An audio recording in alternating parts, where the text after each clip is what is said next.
That's because the H can either stand for hyperactivity or it can stand for hyperarousal. So people who aren't hyperactive might still feel hyper on the inside, meaning they are overthinking things a lot of the time. They have multiple thoughts at one time. They still tend to be a little bit impulsive, either in their spending or when they're speaking to somebody, or they struggle sleeping, struggle to either fall asleep or stay asleep. So there's hyperarousal going on. So most of us are aware that it can be hyperactivity. It can also be difficulty focusing, following through on things. We don't like to be bored. We have to have constant stimulation. We're dopamine chasers.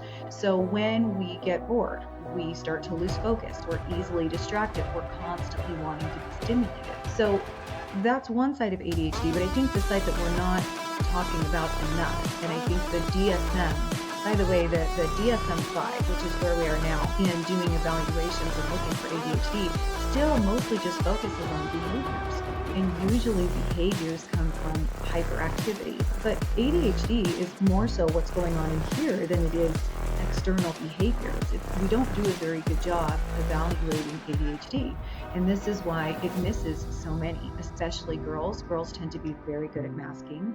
They're usually less hyper as well. It misses people who are willing to do twice as much work for half the reward. They're just working really hard to keep up with everybody else in their work and their follow through. But also the emotional dysregulation is a huge part of ADHD. The extreme sensitivity to a constructive criticism or being teased or failing to meet other people's expectations. In fact, and we can talk about this if you want to, but rejection sensitivity dysphoria, or RSD, falls under that umbrella of emotional dysregulation in ADHD. And 1/3 of all adults today say that RSD, rejection sensitivity dysphoria, is the number one debilitating symptom that they deal with when it comes to ADHD. Yes, definitely. I want to point out that in my experience, I'm not an expert, I'm not a doctor, but I've suffered from this for many years now. When I was a child, I was a bit hyperactive, or actually, I would say mild hyperactive. But I was not like, I was able to understand, I was able to focus, I was able to retain information. After all these traumas that happened to me, that's when the ADHD grew, right? When I was a child, as you said, I probably had it, but it was normal. You know, the school sent me to the psychologist a couple of times, but my parents were like, he's okay. Are you okay? Yes, I feel fine. Just behave, just be calm, just study, do your things. But I do believe I probably had it since I was, but after all the traumas, my brain became, I don't know how to say it, but I was not able to retain anything.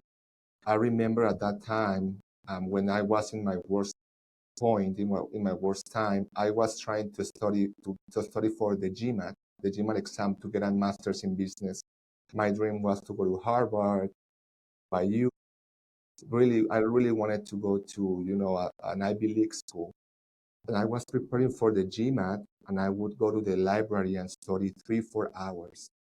And I would get home and I would cry because I couldn't remember anything. And I didn't know what it was at that time. I haven't been to the psychiatrist at that time. That's when I went to the psychiatrist, when I felt that I was getting crazy.